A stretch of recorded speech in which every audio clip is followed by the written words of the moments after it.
This is the Weigh-In Podcast by Benoit Chestnut and normally Sebastian Romero, but he will return at some point. So in this week's episode 61, you know, I'm so happy to say we have gotten to 61 total episodes. And on today's epi, we're gonna go over a lot. First of all, the first kind of touch topic, Party Boy. There's a lot of that going around as we're on Takedown Thursday, and as you know, it is caused some athletes to be excused from the team, the party boy mentality. And now we're going to talk, what does it mean now that college athletes can be directly paid? What's that going to mean for wrestling? And we're going to break all that down for you on today's weigh-in. So let's get into this one. On today's weigh-in, we go right into party boy mentality. And I say that because Gabe Arnold was recently released from Iowa. And as I always tell you, we fact check ourselves. So we're going to fact check it right now. Gabe Arnold.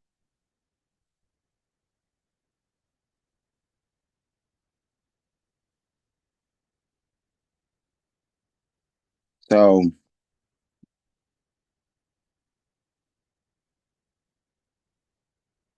and for people who don't agree, first of all, remember he was competing at a weight with one of the Ferrari brothers, the Ferrari brother.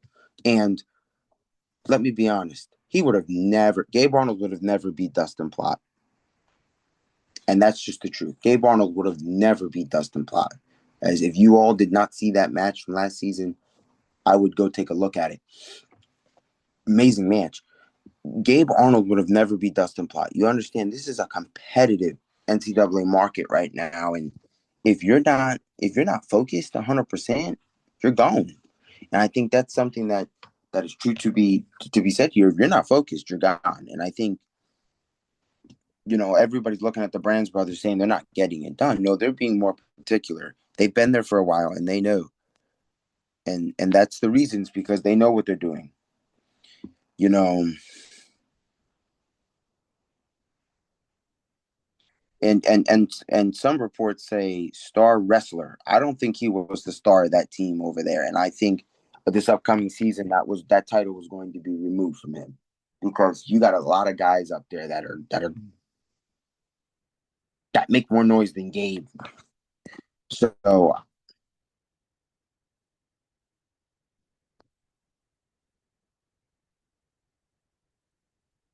you know, it some people say that he was let go because he parties too much, and I can't find any evidence to provide that to be thus forth truth. So at this point, we know Gabe Barnes was released from the team, but we're talking about it in party boy mentality, and we're kind of going to talk about it in terms of focused mentality. When you look at Gabe Arnold, when you think, yes, he's an NCAA qualifier. Not everybody makes NCAAs. I'll give you that. But at the same time, it's competitive. It's college wrestling. If you're not performing at a way you can right now, the NCAA market is in a way where we called the transfer portal the draft. The only thing that's coming is going to be agents, and it's going to happen. You're going to have agents that are going to tell you, okay, Iowa, I agreed with Iowa, get you $1 million, or I agreed with Penn State, get you $2 million. What deal you going to take? And it really has changed. I think that I think in terms of everything, like, I think it provides an unfairness, an unjust. And I'm going to tell you why. Because let's say there's a school that's barely getting by as Division I with a wrestling program, or any sport for that matter, or any sport, barely getting by, barely has money, and then you got like a Penn State that could probably afford to dish guys tons of money, big bank. where these smaller schools may only afford to give a guy maybe $7,000. Say, I could pay you $7,000 for coming and being on our team. That's what you're going to make, versus at Penn State. Say, I could pay you $350,000, or, in other words, I can pay you a ton of money.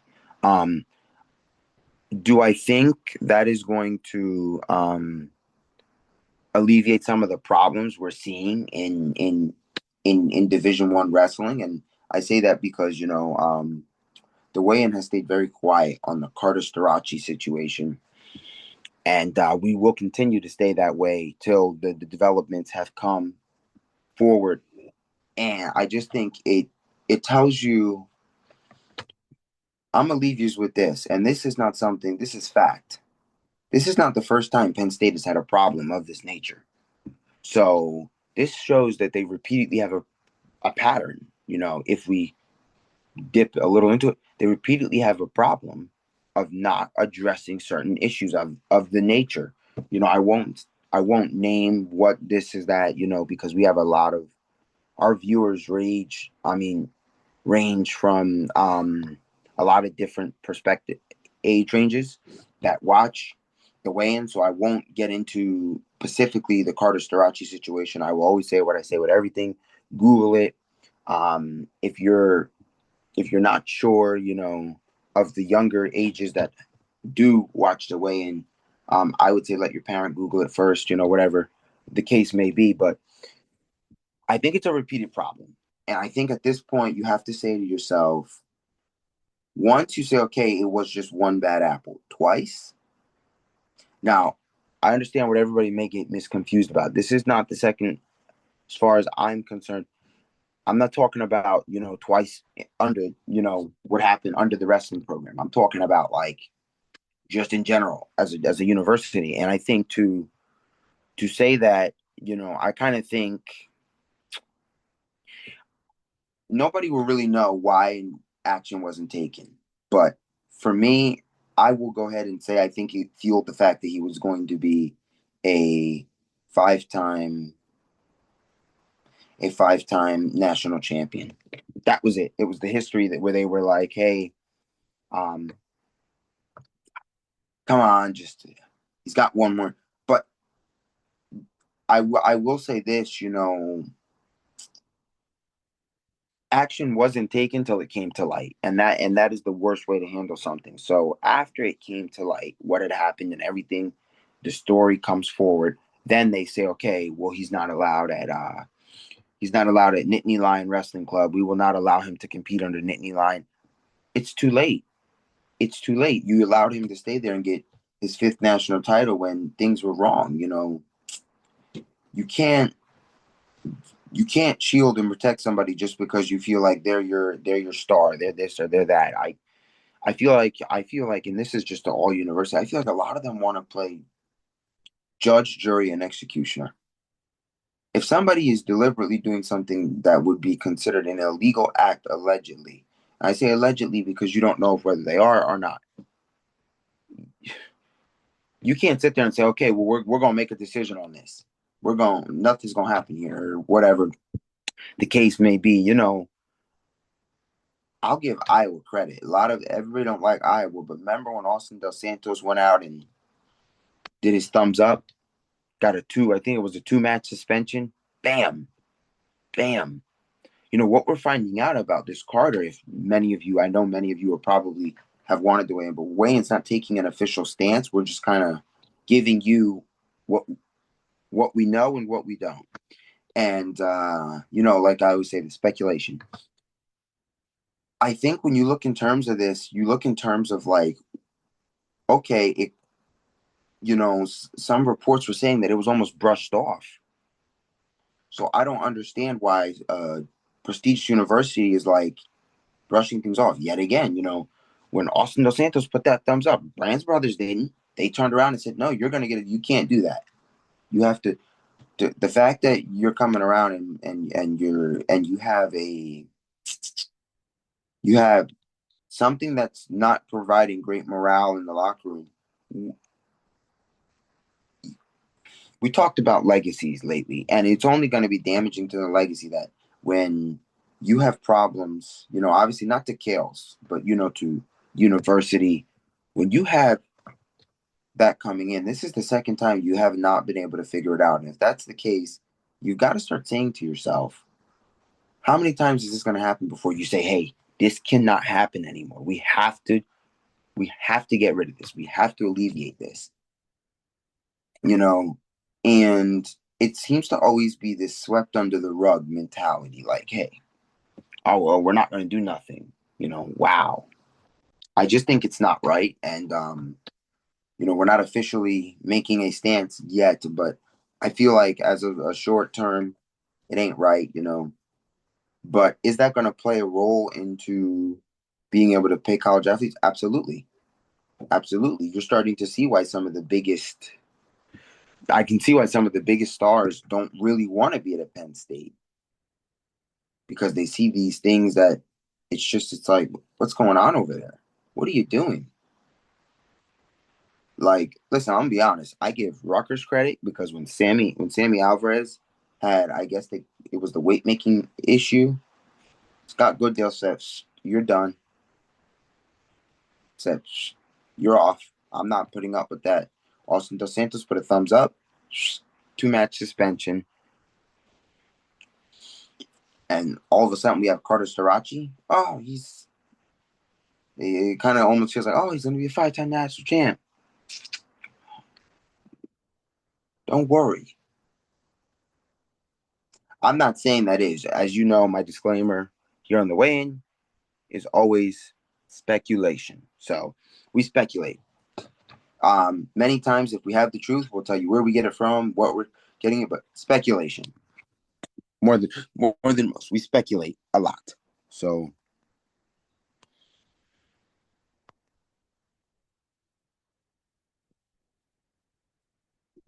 there's more than enough to say that. So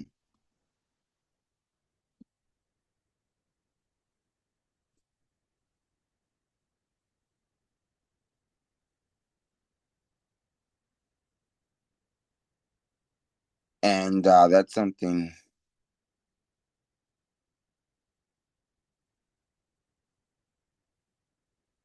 And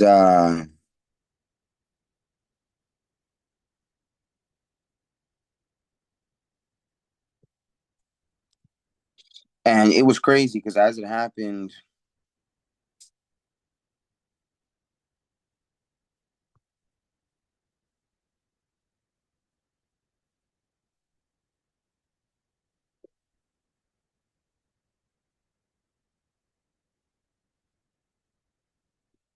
and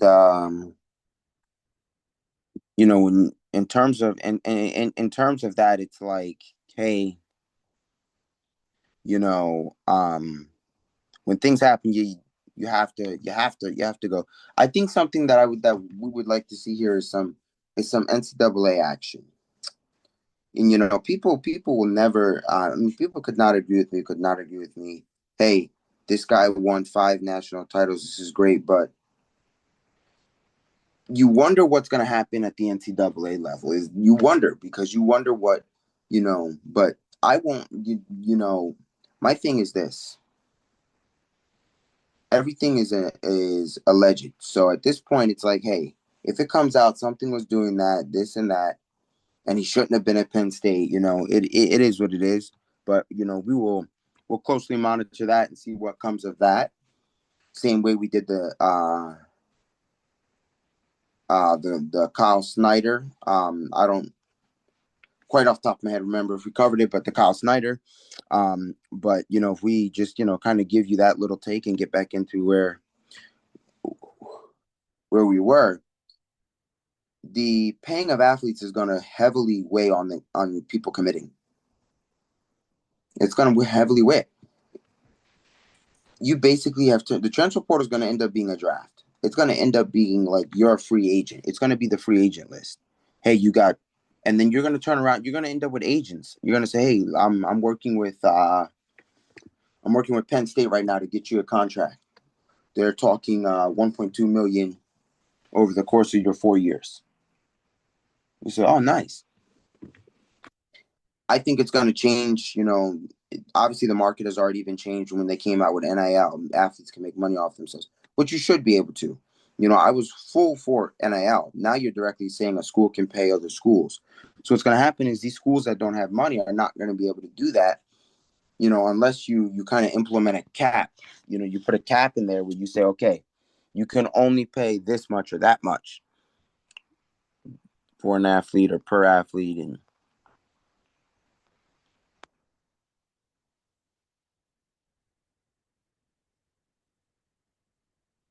yeah, so it allows a Division One school to distribute 20.5 million annually direct to athletes, in addition to scholarships and NIL. So basically, if I'll break it down for you, you a Division One school, I guess in a sense, cannot spend um they cannot spend over 20. So it's kind of, I guess that kind of serves as a cap, but that's because you have a ton of sports. But I'm telling you, this is you're gonna see. Penn State, what is Penn State's best sport? Wrestling. So you're gonna see about maybe 10 of those million are probably gonna be fractioned to wrestling. Um, I would say five are gonna go to like those really good 5 mil, because another five is gonna be split back up with football, because Penn State football is really good. Um, but when you look at some of these schools, do you think they're going to spend over that 20? Absolutely, absolutely, absolutely. They may try to spend over that, and then they may just say no, that was NIL funds, that was NIL. I don't. It's going to be.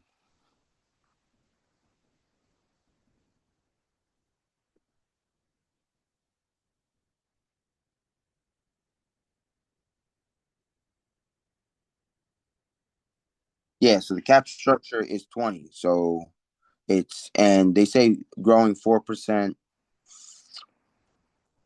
each year. So right now a school cannot spend over 20, but the point is, okay, what if there's a lower D1 school that doesn't have as much money, cannot spend 20? Or what if you have some schools that are D3 schools but Division 1 wrestling programs? So you're telling them they can't pay their wrestlers? Because now they're going to lose wrestlers, because they're going to say, hey, I can't get paid here because you're a D3 school, but a Division 1 wrestling program. So it's good. It's going to be real interesting to how this phase out, but I definitely think it's going to change the market. You're gonna not long before you know it, there's going to be agents involved in this, and it's going to say, well, Penn State says you can make 10,000. Oh no, I was going to give you 20. Oh no, Nebraska says they're going to give you 90,000. Oh, I'm going to Nebraska. It's going to heavily influence it, and it already started with NIL. You're looking at some guys say that, oh no, I didn't go somewhere because of NIL, but it's a conversation that's happening. So I think at this point, I think it was already there. I think you're paying guys through NIL. And I think that was the way of schools saying, hey, we are kind of paying you, but now you're going to have that plus NIL. So now you can say, oh, no, I can market you 1 million NIL on top of the school directly paying you. So it's going to be interesting. In terms of that, I think that's going to be fairly interesting. And how that reacts with the party boy mentality. Like I said, party boy mentality is, hey, I like to party. I'll do my sports, but I like to party. Um, I kind of do feel that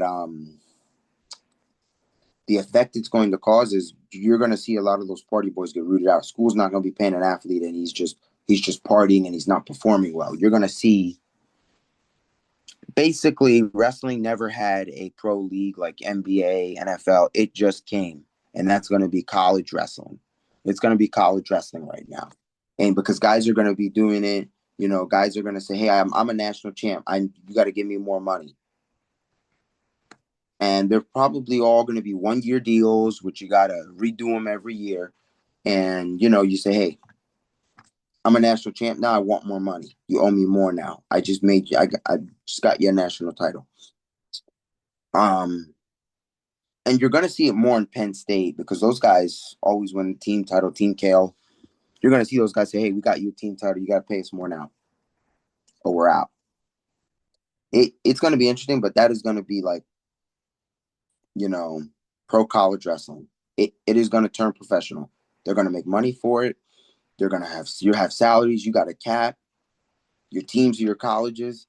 At this point, I know there were a few people who reached out and say, they didn't agree with me on me calling the transfer portal a draft because they're like, it's not really a draft because, the athlete can still, say no, they don't want to go there. But okay, I'll give you credit where it's due. It might not be a draft, but it's definitely a free agent list. You say, oh, who's a free agent this year? Unrestricted, obviously. Back in the day, it was restricted. Obviously, you had to let a school release you. Now it's unrestricted. So, itself, you could release yourself. So now you're saying, okay, as soon as you enter, okay, free agent. Oh, I'm going to sign such and such. And that's more of an analogy. And we were able to agree to that it's more of a free agent list. Transfer portal is more of a free agent list. So it's like, okay, hey, I don't want to be here anymore. I'm making myself a free agent. And now with schools being able to pay the athletes, you're going to look at a wrestler and you're going to say, oh, wow. Let's say AJ Ferrari was to win a national title this year.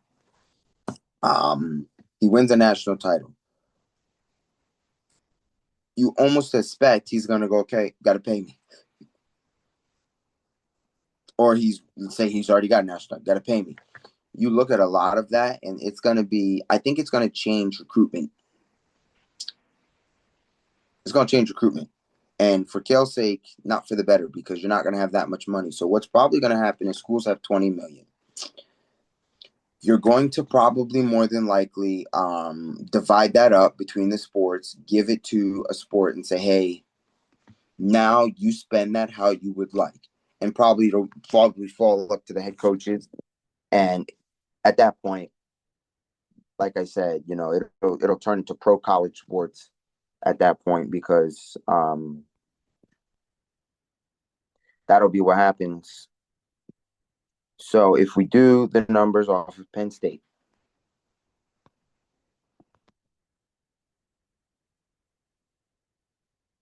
I'm gonna get you the answers right here, right now. So they have 31 varsity sports right now. 31. So if you do 20.5 million, divide that by 31, you're looking at about estimated give or take 600,000 per sport if you divide it up equally, which it probably will not be. There will be some sports that don't get a percentage that'll have like the smallest amount to pay their athletes. But you say if they do it even split, everybody gets a six. Everybody gets a six on top of whatever you can pay them NIL. So it's going to be probably structured contract. It's going to be structured contracts. I don't see, and there's going to be a pioneer to this. The first school that says, "Oh no, we're going to pay you to wrestle here, but you're on a 2-year contract," which is then thus then going to be it's going to change. The hey, you can self-release yourself because you're going to say, "Well, I'm under a 2-year contract being paid with them." It's going to be interesting. But I definitely think the way they see it, I definitely think they're going to be 1-year deals, if any, in that situation. But I'm telling you, in terms of Penn State, they got 31 sports. So you're going to say about 600. I really don't think it's going to be like that because I really see you giving football and wrestling at least 2 million to operate because those are the two biggest sports. And wrestling has had more national titles than any sport there. So you're like, you want to continue that success, so you're gonna hand Kale a nice big budget. But it's gonna be interesting to see how they do it. And then, obviously, if you release somebody like what's going on in Iowa, where they're dropping people, um, they'll probably no longer be making their buck. So it's going to be interesting. I think it's something that will it change college sports? Absolutely. Will this kind of almost turn into pro college wrestling for us, wrestling fans? Absolutely. I think we're going to start seeing that. I think you're going to start seeing that. And when the news breaks, when it finally goes into effect, I'm pretty sure.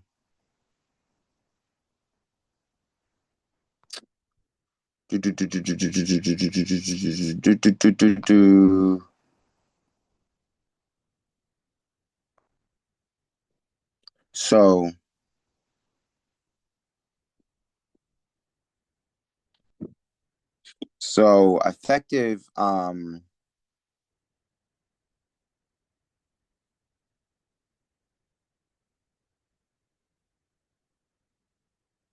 So what we're seeing, it was effective July 1st.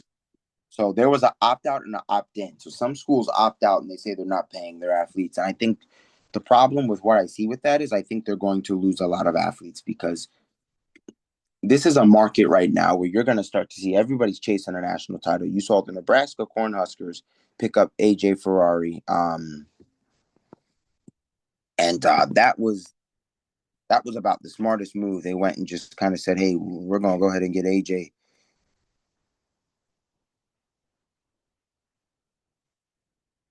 You know, and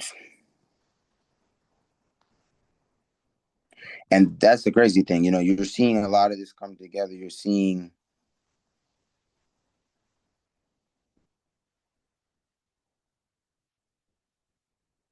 a lot of that, and that is for good reasons. For good reasons.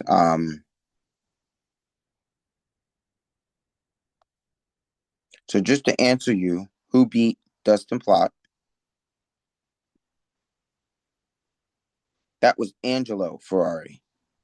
Just so I could fact check it.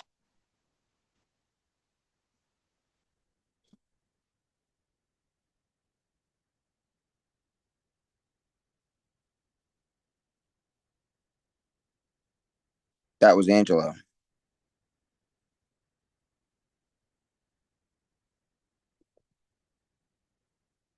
So if you didn't see that match, real good, worth it.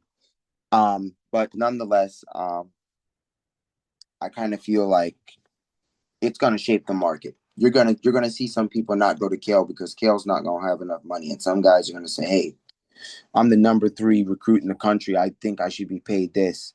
And when you got all these people already being paid, it's like, I can't afford to pay no more because you're telling me. Think about this. 2-time natty. Think about this.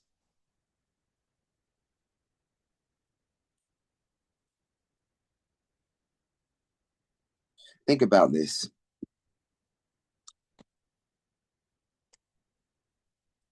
2-time national champ. Hey, you're gonna get 7 grand. 7 grand? They make a lot more NIL. That's what I'm telling you. It's gonna get interesting because you're gonna take some of your biggest athletes, and they're probably gonna make 2, 3. But here's the thing: what's gonna happen is, are they really gonna have all that much money? Probably not, because they after they pay their tax on it, there'll be a little left. But on top of having a scholarship, and then on top of receiving NIL, so it's gonna get interesting. So what you're gonna basically contract negotiation gonna go just like this. How much money can you give me? Well, we can give you 100. Let's say 100,000. Say give them 100,000. How much NIL? Oh, I got to give you NIL too. Yep, you got to pay him. Plus, you got to give him NIL. It's definitely going to get interesting. I for sure definitely going to get interesting as we draw in an end to this these FB. I just want to say these takedown Thursdays, they get interesting. But we will closely monitor any situation. And please, if you want us to break down a topic, please just comment.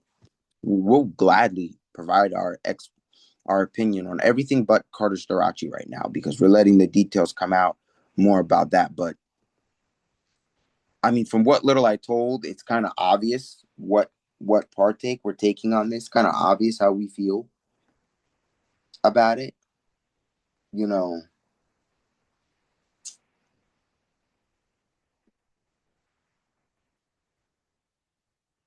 but without actually saying it, in terms of that, we're gonna kind of we'll break any topic down, but that till all the details come in. And on Gabe Arnold,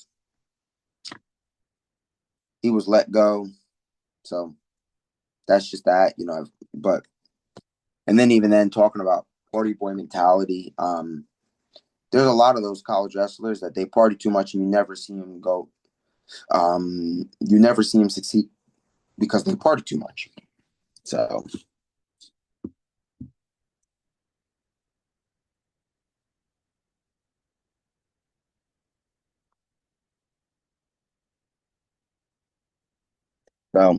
it's just kind of one of those things where you say that. So as this episode's in an end, I say like, comment, subscribe, share. As episode 61, we're just continuing to keep this going for you guys, and I will always keep doing that. So nonetheless, this is the Weigh In by Benoit Chestnut and normally Sebastian Romero, but he will return at some point, and just a good one,